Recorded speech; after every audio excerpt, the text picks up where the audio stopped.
Hello, and welcome to another episode of A Reader's Paradise. Say, if you like what you're hearing and you like the interviews that are being done and you like the literary performances that are being done for you, please go over and leave us a rating wherever you listen to podcasts. Also, please take a moment to subscribe to the podcast. Your subscriptions and your reviews help others to find the show. Okay, folks, so tonight, now that that's out of the way, tonight we have a great guest with us tonight, and I'm going to read a little bit of his bio for you. King Jaquel Martin is a native of Benton Harbor, Michigan. In high school, he was athletically astute and excelled in every area of sports, from track and field to the football field. He also developed a keen interest in dramatic arts, but placed his pursuit of it on hold until he completed his service with the U.S. Armed Forces. After completing his term in the armed services, King enrolled in the Joanne Baron D.W. Brown Acting Studio, a prestigious 2-year intensive MNSERV training program in Santa Monica, California. It didn't take him long to book his first episodic role on an Investigation Discovery Channel Investigation Discovery Channel's Wives with Knives, as well as booking national commercials. Well, you know what, Mr. King Jaquel Martin, welcome to the show. Thank you for being here. How are you, sir? Man, I'm blessed. That was just an amazing introduction. I'm grateful to be here. Shout out to all the listeners. Thank you for your time. And, you know, we all grow together. They say iron sharpens iron, so let's get ready to make it work. Yeah, and you know what? I'm glad you mentioned the listeners, because I want to take a moment to thank my listeners, because what I have discovered is that there are listeners to the show around the globe. And so I just want to take a moment to thank people in the following countries that have come through that I know are listening to the show. We have listeners in the U.S. We have the listeners in the U.S., Canada, Argentina, India, Hong Kong, Spain, England, Italy, Sweden, France, Nigeria, Australia, Germany, and just today, I found someone is now listening in South Africa. So I want to thank all of you out there for tuning into the podcast. And also, if you like what you're listening to the podcast in those countries outside of the U.S., please share it with someone else that you know will enjoy it. All right, Mr. Martin, now that we've gotten that out of the way, sir, tell us a little bit about you, because we are going to have a really, really interesting conversation tonight about your experience, and we're going to talk about your book, and we're going to, really dive into some interesting stuff. So with that being said, say hello to everybody once again. Hello, everybody. First and foremost, I want to let you know that I'm a servant. In the Bible, it says when you see God, he's going to say, "Well done, my good and faithful servant." And there's something powerful about being a servant, because when you serve, that means you're giving and you're being a blessing to others. And when you bless other people, you reap the rewards, whether it's monetary or not. It could just be a smile. So it goes a long way. So I just want to let you guys know that I'm a servant. I'm here to serve you right now, to feed into your lives and your souls. And prayerfully, you take something away that just makes your day better. It puts a smile on your face. Yeah, and I'm quite sure we're going to put a smile on your face, and we're going to put some knowledge between your ears and some things to consider and think about as we talk about a very, very interesting and timely topic, that's going on, at least here in the U.S. But I'm sure this is not something that's just a U.S. problem. This is a human problem that goes around with how we treat one another. Carlos, is it all right if I refer to you as Carlos? Because that's your first name? Yes, sir. Yeah. Okay. Carlos, your book is called War on Friendly Grounds. Now, you have a very unique story. Before we get into the nitty gritty of it, one of the things that I found very interesting, because this is sort of a memoir, a slice of your life.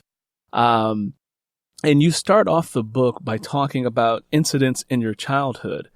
And it seems like you were a very rambunctious young man, always getting into things. And one of the stories that stuck out in my mind, that still sticks out in my mind because it was so interesting, can you tell us how you got a coat hanger stuck in your eyelid? I know that sounds horrible, and it was. But basically, I was playing tag with my grandpa, and as I was running around, one of the hangers was hanging off the table, and I just ran into the hanger, and it went through my eyelid. Thank God it didn't touch my eyeball, and it came out the other side of my eyelid, so I got like a scar over my eye that you can see from the entry and the exit wound of the situation. Yeah.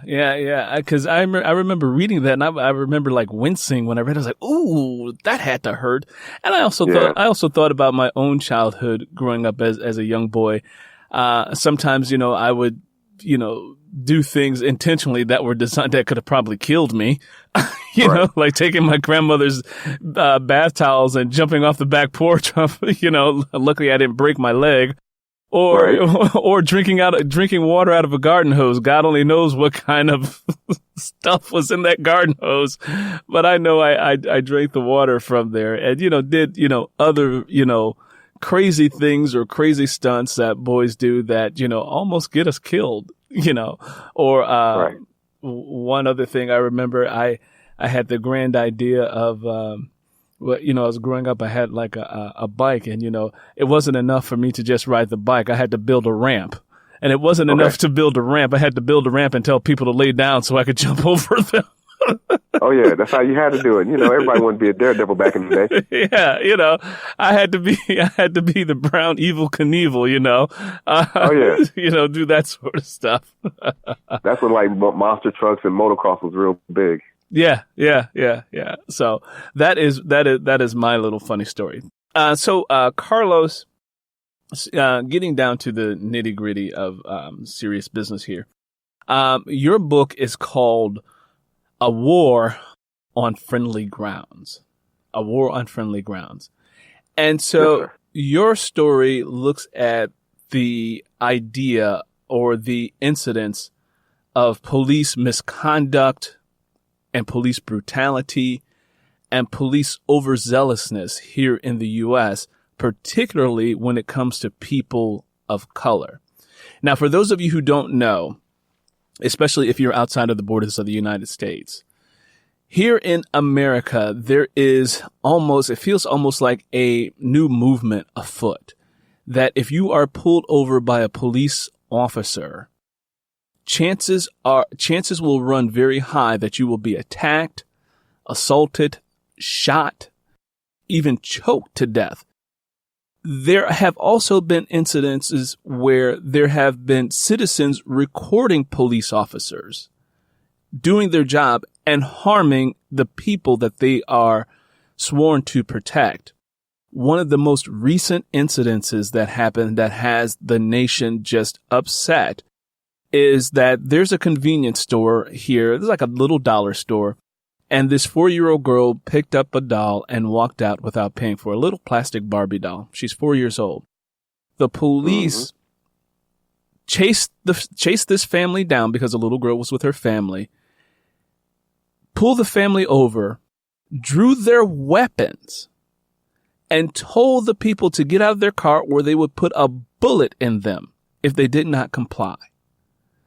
Once the family found out what had happened, they said it was just an inadvertent thing that the little girl did. But the amount of force, because a 4-year-old girl took a doll and they traumatized her for it by coming at her with pistols drawn and threats to their life.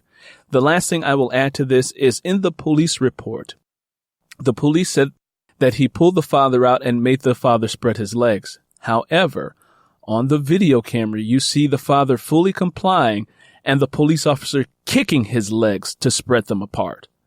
So that's the kind of stuff that we get in reports that make it seem like the officer was just doing his or her job. But when you have the video component to it, it says something different. Now, with that being said, Carlos, I will let you tell your story. Okay, well, before I dive into it, I want to point out a couple of things from that story that is a silver lining with all stories, especially when it comes to African Americans. Well, first of all, the police badge is birthed from the slave patrol. The slave patrol badge. And the slave patrol badge, which has now turned into the police officers, right? In the Constitution, they looked at black people as if we were only 3/5 of a man, which is chapter 4 of my book, is military or not, you're still 3/5 of a man. Now, with this silver lining, it's become the new normal. When has it been okay just to run up on people and draw your weapons? See, as a soldier, when we go to war, there are rules of engagement that we have to follow. The Geneva Convention Code. If we don't follow these codes, we are looked at as a traitor or committing treason. The police also have rules that they have to follow. So my question is, what happens when you stop following your training? Are you still considered an officer? Or should you have the right title, which is a bully, murderer, killer? Because that's not what you were trained to do, and you're no longer following your training. And if you're not following your training or the protocol that you were taught, then you need to go to court and face the same type of charges a civilian would. Mm-hmm. Because we can't walk around pulling guns on people. Yeah. And because you have a badge, but you don't follow the principles of the badge, then what makes you any different than anyone else? Yeah, yeah. And to add a little bit of texture, to that idea of, the police overstepping their boundaries. I know a couple of days before we decided to do this interview, I forwarded you a book that I, highly recommended, and it's called Stamped from the Beginning. And it's by Ibram Kendi, Ibram X Kendi. That's Ibram. And the last name is Kendi, Kendi. And it's not just for people in the United States. It is a world look at how the idea of racism and superiority and supremacy started long before colonial America. How these ideas about people of African descent were looked upon as people who were not fully human.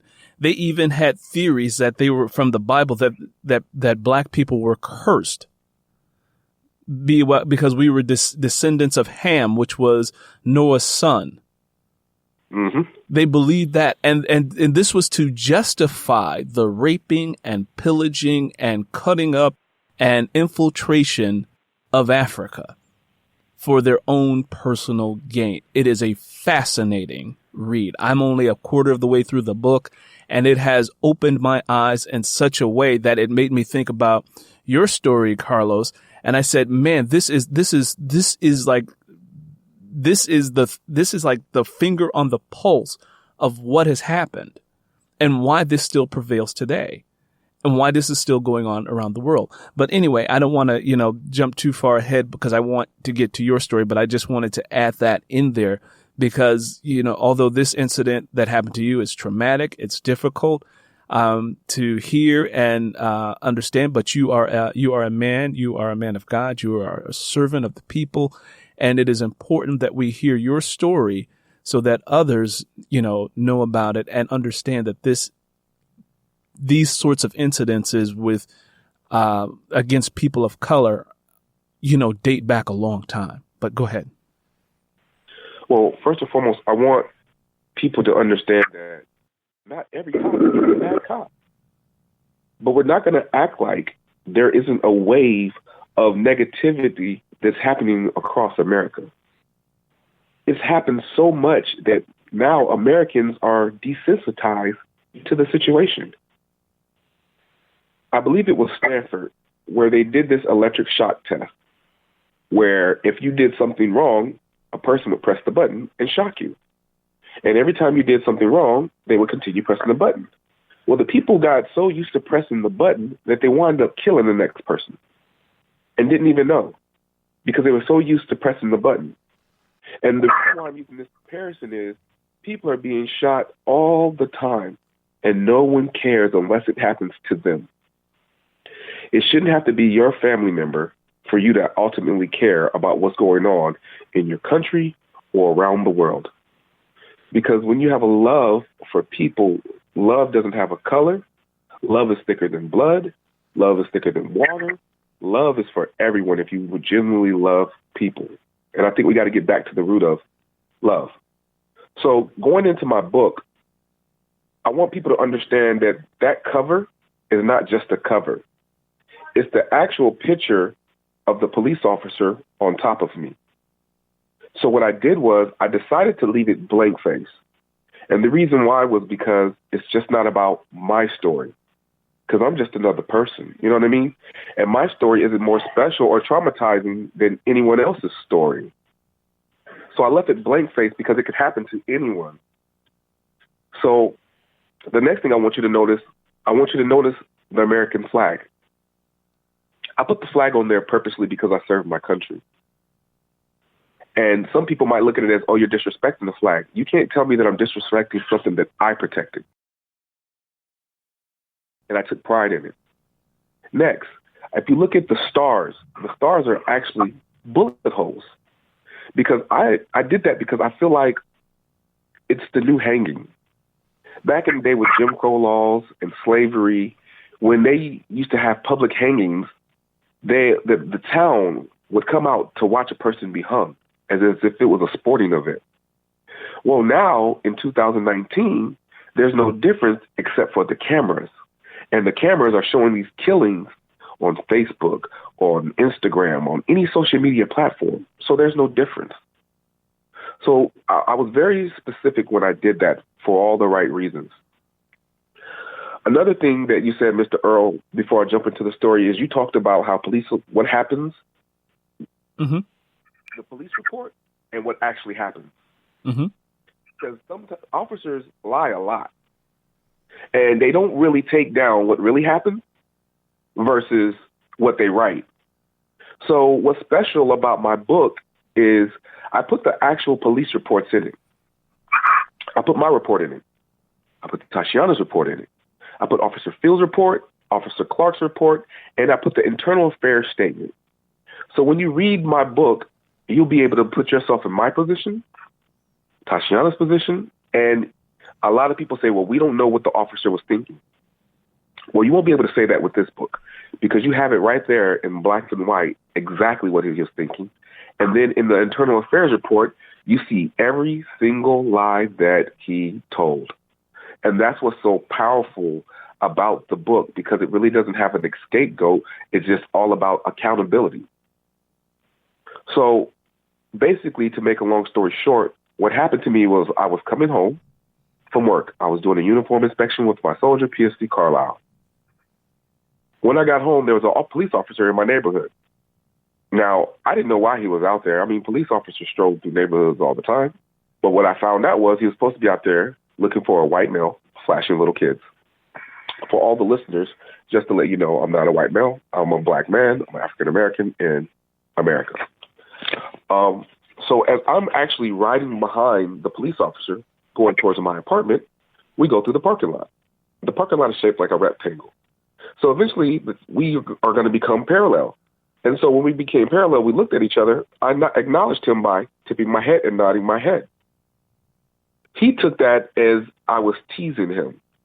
I don't know what state, what country does someone acknowledging you by bobbing their head mean they're teasing you. I don't know what part of police training that they taught police officers that if someone acknowledges them, that it's teasing. But right then and there, he wasn't following his training. So he took something and made it into something that it wasn't. And then the situation started. So I get out my car. I walk to the door. I'm about to unlock the door, and I hear car peel off. Now I see this officer running towards me. Hey, you, come here. I said, who, me? He said, you. He said, I'm out here for a noise violation. I said, well, officer, it couldn't have been me. Plus, I have a police officer that lives above me. She wasn't there, but her mother was home. And it's funny how sometimes God puts people in the right places for all the right reasons. So her mother's watching the whole incident. He asks me for my license and registration. I handle my license and registration. But I had just got back from being deployed in Germany. I was at Landstuhl Hospital, and I lost my picture license. So the DMV from Alaska sent me a paper license, which I gave to the officer. When I handed him the paper license, he acted as if he didn't recognize it. He said, what the hell is this? And I was like, dude, if you know, You can see that I'm a soldier. I just got back from Germany, and that's paperwork from DMV. He cuts me off and says, you will not call me dude. I'm a Richland County officer of the law. I was like, well, you call me hey you. He was like, well, that's because I don't know your name. Well, I don't know your name either. Next thing you know, he slams me on the ground and he starts beating on me. He's making all these racial comments, talking about how I'm nothing but another black statistic, how he's glad Johnny Cochran is dead, welcome to the South. The list goes on of racial slurs that he said towards me. The young lady, the police officer's mother, sees the attack on me, and she runs downstairs and she gets my ex, who was studying to be a nurse. Mm-hmm. She comes outside, and she sees the officer brutally attacking me. Mm-hmm. And I'm like, I'm okay, everything's going to be okay, right? Stay calm. So when I said that, I guess the police pissed off the police officer because he became more agitated and more violent. So he brought out a can of mace, and he started spraying me with a can of mace. What I did was I followed my military training. I closed my eyes, I held my breath, and I covered my eyes with my arm that wasn't handcuffed to protect myself. And because I didn't react like the normal civilian reacted, he became more violent. Mind you, in the neighborhood, I was very popular in the neighborhood. I used to take all the children to my football games. They would come out there and hold the down markers, so everyone knew me. So all of a sudden, you have these women and children watching this officer beat me up. Tashiana comes out, and she's taking pictures of the situation on her flip phone. This happened in 2005, October 24th, 2005. So she's taking picture. She took like 13 pictures, right? And so the officer panics. And he says, code 1033 or something to that effect. Officers in distress. Now, mind you, I understand why the other officers responded to the situation the way they responded because of the picture or the narrative that Officer Bedingfield painted. Mm-hmm. But at the same time, as a police officer, you are trained to assess the scene when you get there. Same way as soldiers, we are trained to assess the situation before we enter, even at war. There wasn't any of that. Officer Phil said, get her black A. She has pictures of me. So Deputy Clark, which was his supervisor, who trained him, runs up on her and slams her into the car, puts her in a full Nelson, brings her arm behind her back, and then he handcuffs her. Now, she's already detained because she's handcuffed. That wasn't enough. He picks her up by the back of her arms and body slams her into the ground face first. Mm. That had to be like the worst feeling in my life. Mm. I can to not be able to protect your wife, you know? Yeah. That's emasculating in so many ways and on so many levels. I felt like a slave. I felt like, what am I serving my country for to get treated like this? If you're going to beat me, but don't touch her. Like, sometimes it feels like it tried to take the life out of me, tried to suck me dry in that situation. But I stuck to my military training. I cried out to her. I tried to talk her through it the best way I could. While she was on the ground, 3 different officers sexually harassed her. Like if you watch the movie Crash, and the officers are filling up the women in the situation. I lived that. By this time, the female officer who lived above me, she finally got to the scene. Black female officer. They treated her as if she wasn't an officer. They would not let her search Tashiana, anything. 3 white males searched her, and they used the front of their hands. And in you following your police training, you're supposed to use the back of your palm if you're going to search a woman. So that way you're not groping her or sexually harassing her. Right. They did no thing. They put her in a police car. They put me in another police car. I asked for the cell phone because I was like, it might have nude pictures on it. So can I get it back? He says, yeah, if you delete all the pictures that she took of me, then you can delete everything. And I was like, absolutely not. Hell no. That's our proof of what you did to me. So he grabs the phone and he keeps it. Now, mind you, the phone was never used as a weapon. He had no right to take the phone. Right. All he knew was that the phone had pictures of what he did. So he deleted pictures to try to create a situation where it looked as if he was following police training. But there was too many witnesses out there that saw what he did. So they called EMS. because he used mace. I told EMS, don't touch me. I'm going to the military hospital because I want to document it all. I told Tashiana, I shouted out to her because I was in the other police car, don't let them touch you. Don't let them wipe off any of the proof of what they've done to us. The EMS person said, I should have known it was Officer Fields. He's always getting into trouble. That's how we got the Officer Fields' name. So he has a history of this.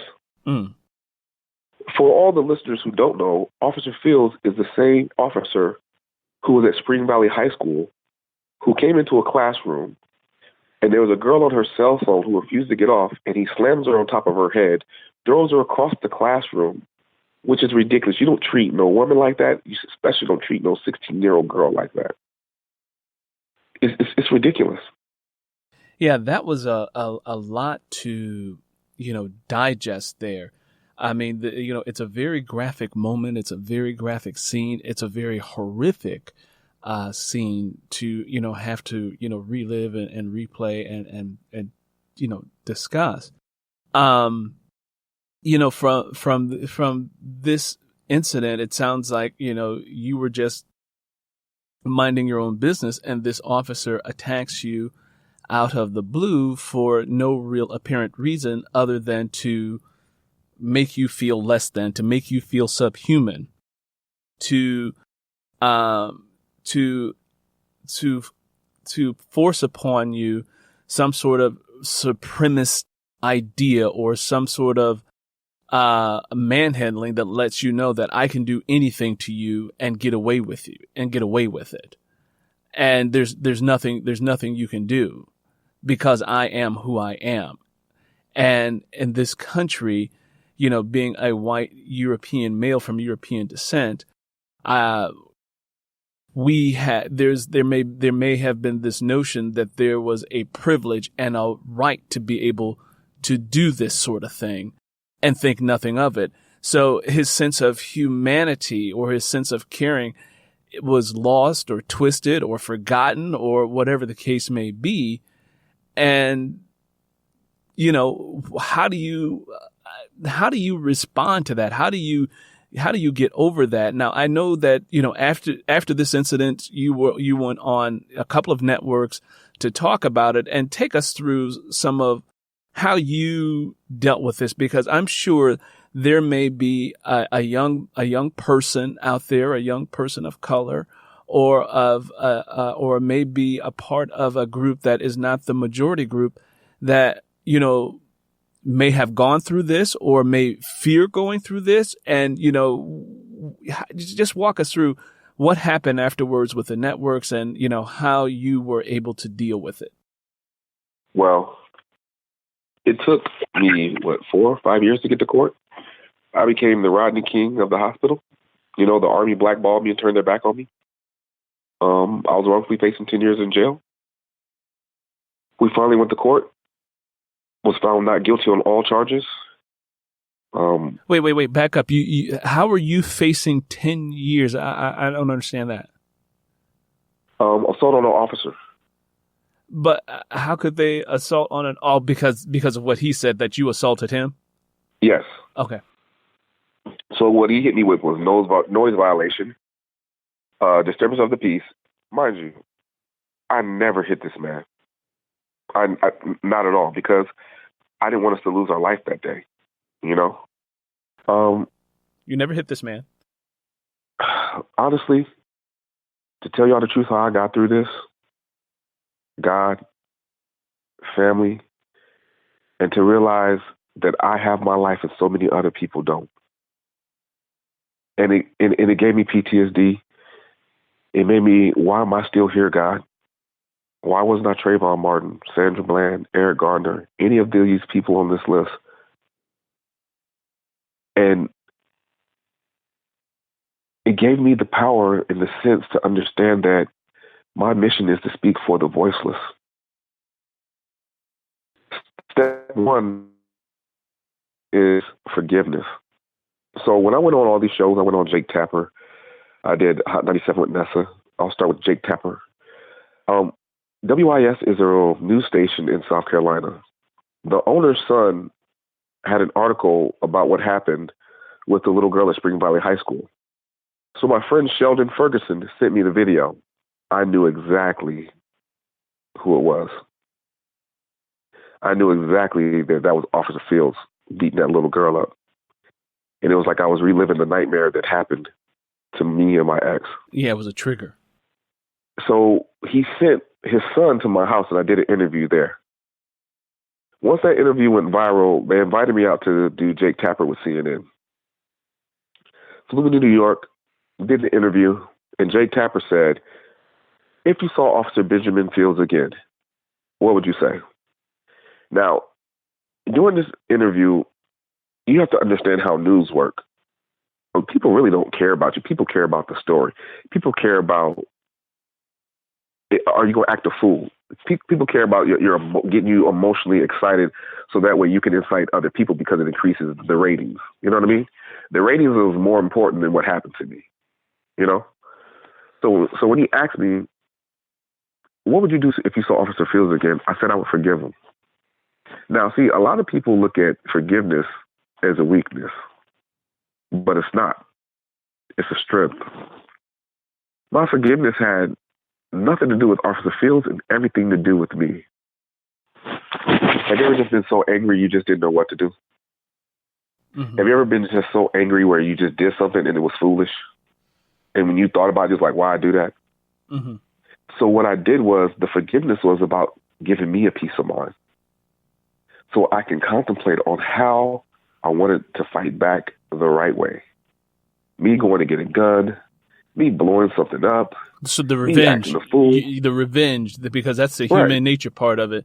You want, if someone harms you, you want, as human nature, to turn around and make them suffer and feel the same things that you felt. However, you decided to take a higher road. Well, because taking someone's life don't change nothing. That only adds to the problem. But what I realize is, me writing a book, that'll last forever. Mm-hmm. Me making films and directing films and telling the stories that I want to tell, that will last forever. And that's the power of literature. That's the power of writing. Because as you say that, I'm immediately taken back to this book, Stamped from the Beginning. And the writings that promoted racist ideas against Africans, not just, African Americans, but going back to the 15 and 1400s, these ideas that Africans were cursed people that were supposed to be enslaved, that they were hypersexualized and they had to be tamed. And this sort of literature was produced and spread throughout Europe, even though they were flat out lies. However, in order to promote and to sell these ideas, they used the cloak of religion, and there was money involved, and there was power involved. And so they ignored all of their humanity and created these lies all the way down to Shakespeare and his plays with Hamlet and Othello, and and how they described Othello as the Black Moor with cursed skin, because that's what they believed. Yeah, I played Othello in the play. Yeah, that was the psychology of the time, that you were cursed, you were hypersexualized, and even when you think of Othello and Desdemona, they say, there's a line in there where they talk about she's been ruined by this dark man. Right. All facts.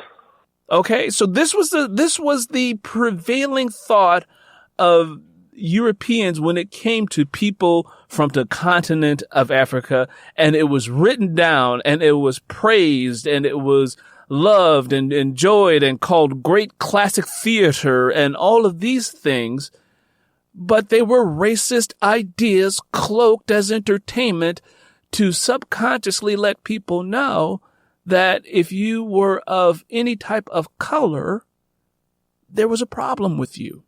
Well, you can add the Phantom of the Opera to that list as well. Yeah.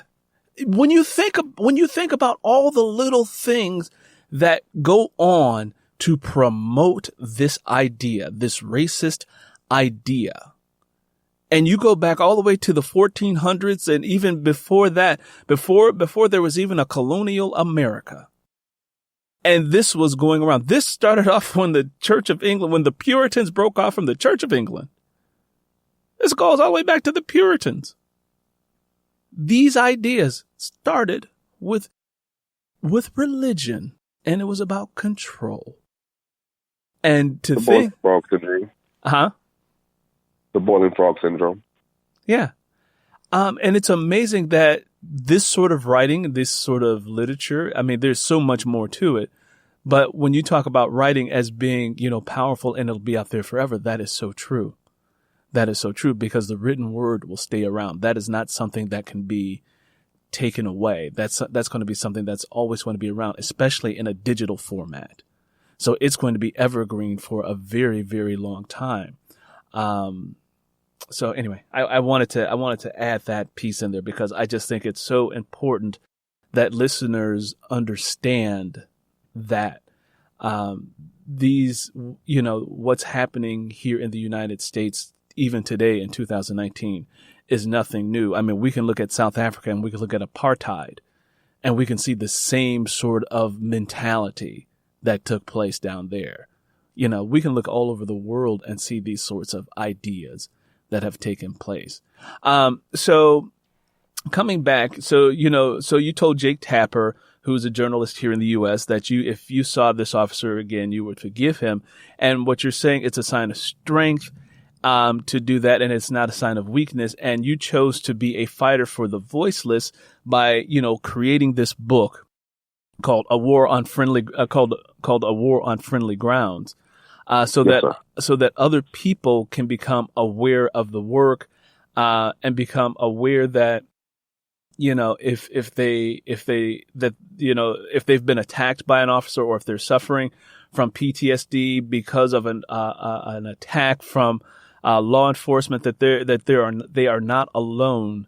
That there are people out there like you who are fighting the good fight to say, hey, this is not right. This is wrong. And, we have to ask, America has to look at itself, and, question, what kind of society are we? So take us through after you did the thing with Jake Tapper and you decided to write a book. How was the process of writing this book for you? Was it was it a cleansing experience? Take us through that. I would say if I was taking a multiple test, it was D, all of the above. I cried. I still couldn't believe what I was writing. I mean, everyone has their own story and everyone has their own chapters. And this is just one of the chapters that I have to live through, Yeah. And I just wanted to make sure that it was authentic.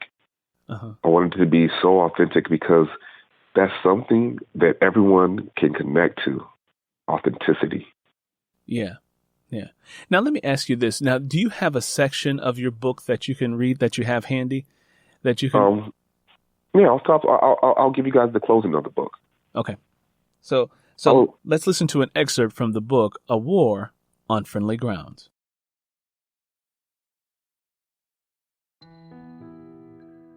My grandmother always told me that you can cuss without cussing. So I took that phrase and I came up with this part of the book. President Trump, you're so amazing. Out of all the people born in the United States, you accomplished the feat of becoming president. And that deserves congratulations. But it makes me wonder, does America have PTSD? Because when has it ever been okay to go in someone's home and take their children, their brother, their sister, their husband, and their wife and call that the American dream? That sounds like an American nightmare to me. Then you said grab women by the P.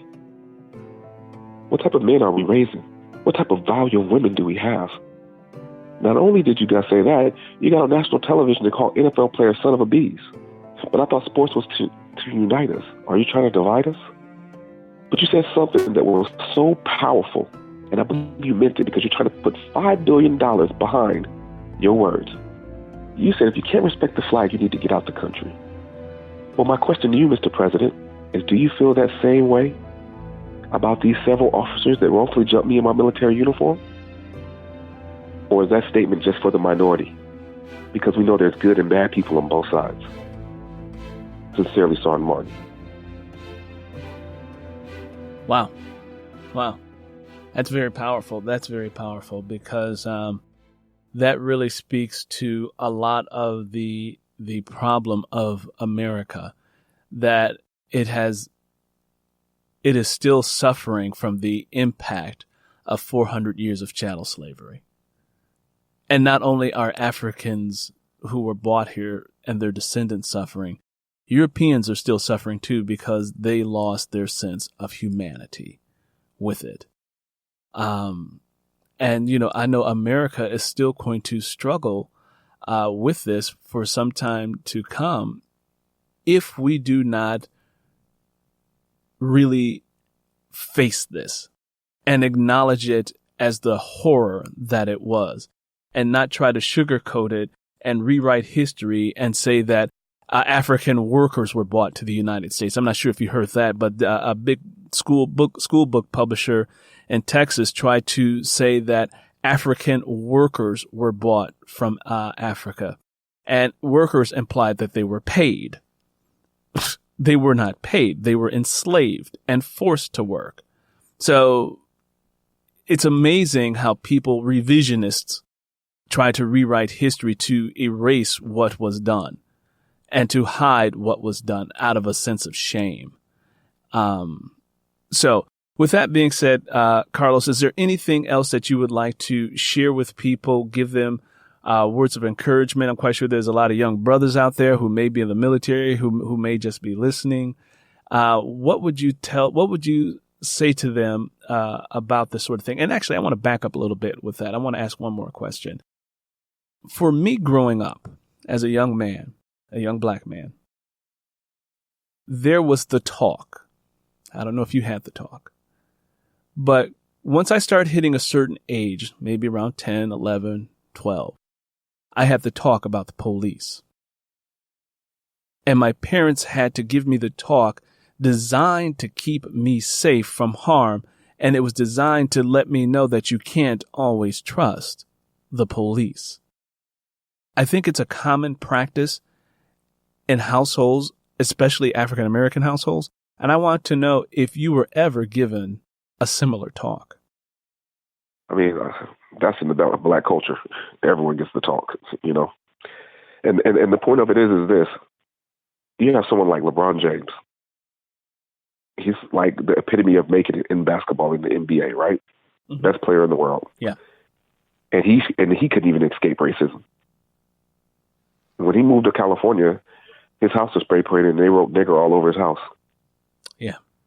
So it doesn't matter if you do all the right things. It doesn't matter if you build schools. It doesn't matter how much money you make. It doesn't matter if you got the whole world watching you play basketball. It doesn't matter if you got Space Jam 2 coming out. At the end of the day, you're still just a nigger in some people's eyes. Hate to say it like that, but I just want to be authentic and be real. And LeBron James, in his news article, said it's hard to be a black man in America. Well, the country, the truth. Yeah, and the country was never designed for us. It was designed for Europeans. It was not designed for Africans who were enslaved and bought him. It was never designed for them to prosper. Even at the end of the Civil War, we had another 100 years of Jim Crow that kept us from prosperity. Black laws, all that. Yeah, Jim Crow laws. Yeah, there were all kinds of laws that did not end until the 1960s. And so, you know, it's amazing that, you know, we as a people, you know, of descendants from, you know, the transatlantic slave trade have been able to survive in the kinds of conditions that we survived in. Because when slavery in the United States came to a close, there were no therapists on hand to help people deal with complex PTSD.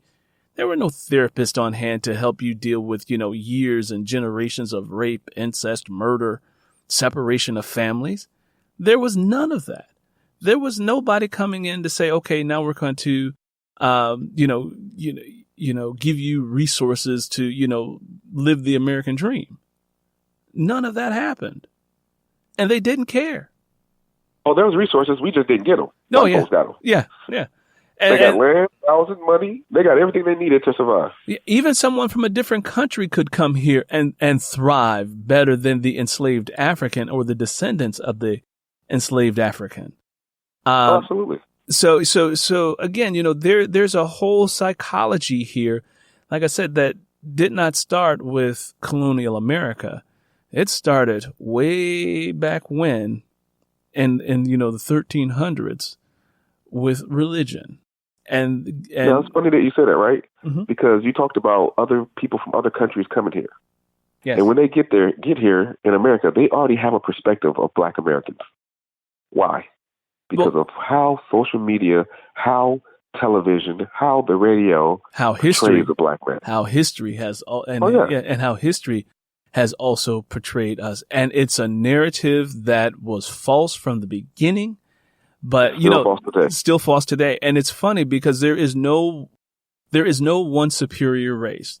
White people have bad people and they have good people, just as Black people have bad people and good people, or where you're Indian, Asian, Hispanic, Australian, whatever. Right. No race is completely pure on integrity. That's just not true.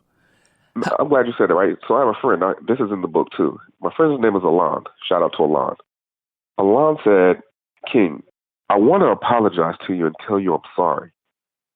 But I feel like I would be disrespecting you by saying sorry because I'll never go through what you go through on a day-to-day basis because of the color of my skin that I was born with that I never asked for.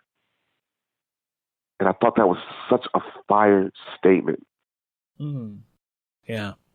There's also, and so it's, that is a great statement. And that also brings up another thought from me from this Nigerian author. Her name is Chimamanda Adichie Ngozi, I believe I got that right. But anyway, she did this wonderful TED Talk called The Danger of the Single Story. Mm. And so she says, growing up in Nigeria, she said she was an avid reader, but all of the Bills and Moons publishers' books showed stories of Europeans, white people, and they all like to drink ginger beer and talk about the weather. And I'm paraphrasing from her TED Talk. And she says, none of that reflected the life of a Nigerian. They all reflected the life of Europeans. And so she says that was a single-sided story that she got of Europeans. She says eventually she came to the United States to go to college. And her roommate had also been given a single story of all Africans. They are poor. They are hungry. They sit around and let flies land on them. And they're tribal. And she says she goes into university here in the United States, and her white roommate comes in, and thinking that she's being culturally sensitive, she says, I would love to hear some of your tribal music. She said she was very disappointed when she put on her Mariah Carey CDs. She says that person had a single story that she was told. And then she said she was even guilty of it. She says because in America, she got all of these messages about Mexicans crossing the border and how they're dangerous and this, that, and the other. And she says then when she visited Mexico, she had that narrative in her head. And when she got there, it was nothing like the media in the United States said it was. And so she says we have to be careful about getting a single-sided story. And she says we have to be careful about looking at the worst in a particular group or a stereotype in a particular group, then magnifying it and making that stereotype the complete story of a group. And that's the problem. And so we have to be mindful of the single-sided story that, that we get. Yeah. So that's beautiful. Yeah. So Carlos, I want to thank you for being here on A Reader's Paradise. Man, we have been chewing on this for nearly an hour just that quickly. I know the time goes by quickly, but Carlos, let's get your information so folks know where to buy your book, where they follow you on social media. Let's get that information. You can find my book on Amazon It's called A War on Friendly Grounds. It's going for $15, and on Kindle it's going for $9.99. You can find me on Instagram at KingJaquellMartin. That's King Jaquel Martin. My information is also in the book, so when you buy the book, you'll have the information right there. And if you ever need me to do a speaking opportunity or speaking engagements or just book signings, let me know. Contact me. I would love to do it. I just want to be a servant to the world. Just the world. You know what's so funny about being in the Army or being in the military? What? It allows you to travel. Mm-hmm. So I've been to Alaska. I've been to Spain, Italy, Paris, Bosnia, Germany, all these different places. And it only shows you how beautiful the world is. The world is way bigger than you, bro. The world is way bigger than your views, the things that you see. You have to get out and travel and enjoy other cultures and look at their perspective of life because it'll change your life. Yeah. Travel. Enjoy other cultures. Eat their food. Check out their different disciplines and why they look at the world that way. I promise you, you will grow tremendously. And if I could say anything to you guys, I got 2 quotes for you. The first one's about racism. It's a quote that God gave me. It says, "What makes a rainbow beautiful? Is it not the diversity of colors? Well, if that's true, is mankind's kryptonite trying to make one color better than the next? Mm. And if that happens, is it still a rainbow? I think not. So why are we destroying something that God created beautiful with invisible lines of hate? We're all 6 degrees of separation from loving each other, from getting along, from smiling. You just got to make the choice." And my last quote that I want to end this on is, if you died today, would you give yourself an A+ on life's report card? If not, and you're blessed to wake up and see tomorrow, because everybody don't get tomorrow, you better live like it's extra credit, because tomorrow's not promised. All right. And with that said, listeners, thank you for tuning in to this episode of A Reader's Paradise. Stick around towards the end. There's a special excerpt from the audio drama Lenny Gray. Until next time, happy listening.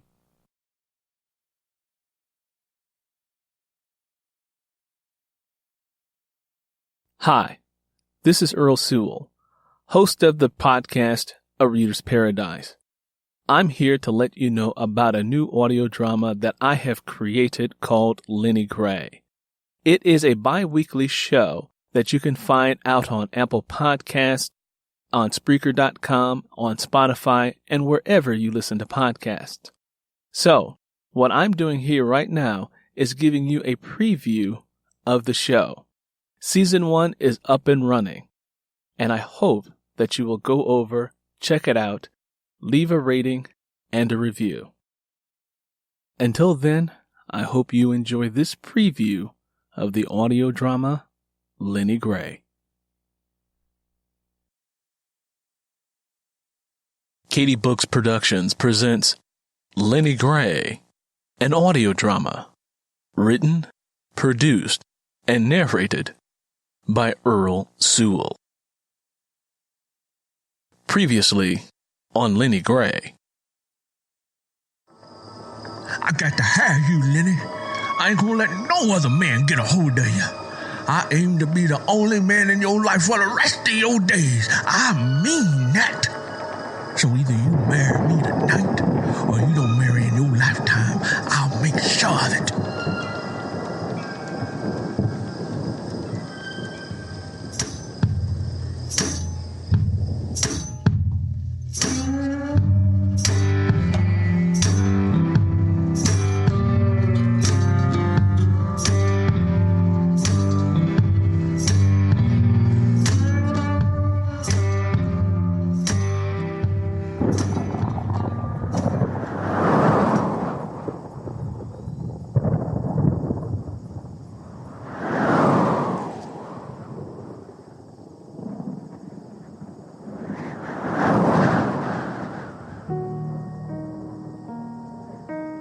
There was an ultimatum in Curly's voice and an uncompromising fire in his eyes.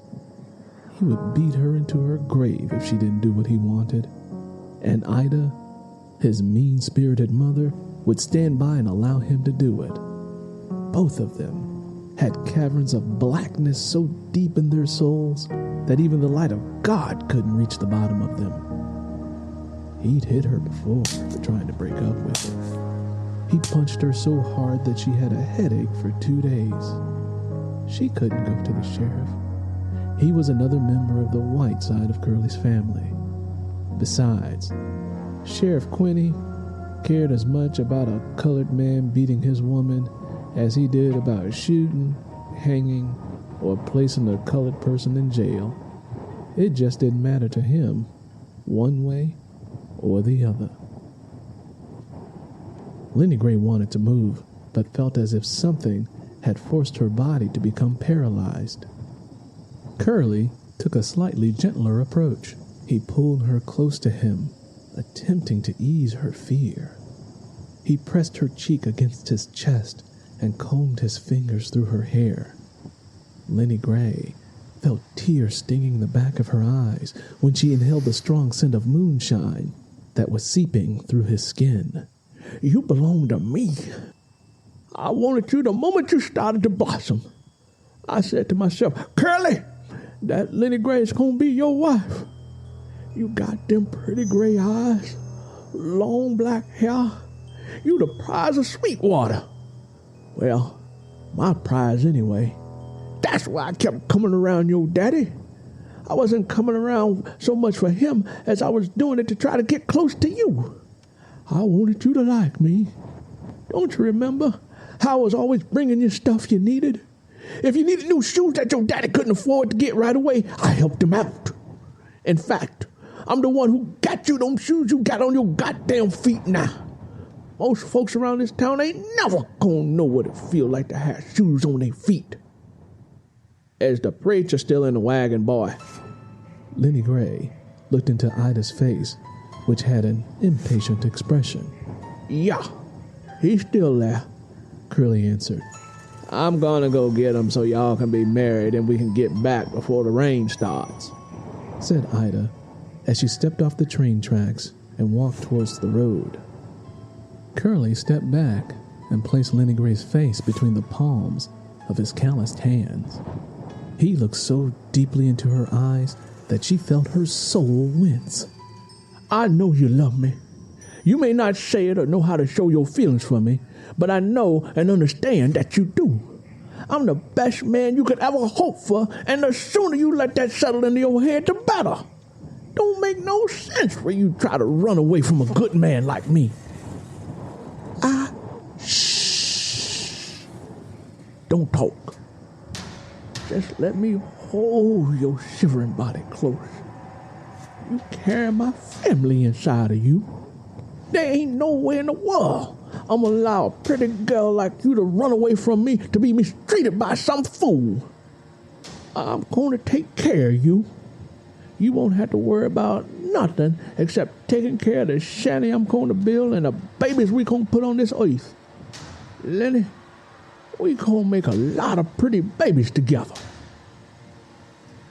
Lenny Gray felt as if she had just fallen out of the trouble tree and hit every branch on the way down. She was standing on unsteady legs. She didn't want to be married, and she didn't want a life in a leaky shanty filled with babies. That much she knew. That way of life was all too common in this town. In an act of desperation, she pushed Curly away from her and began running again. Lenny, come back here!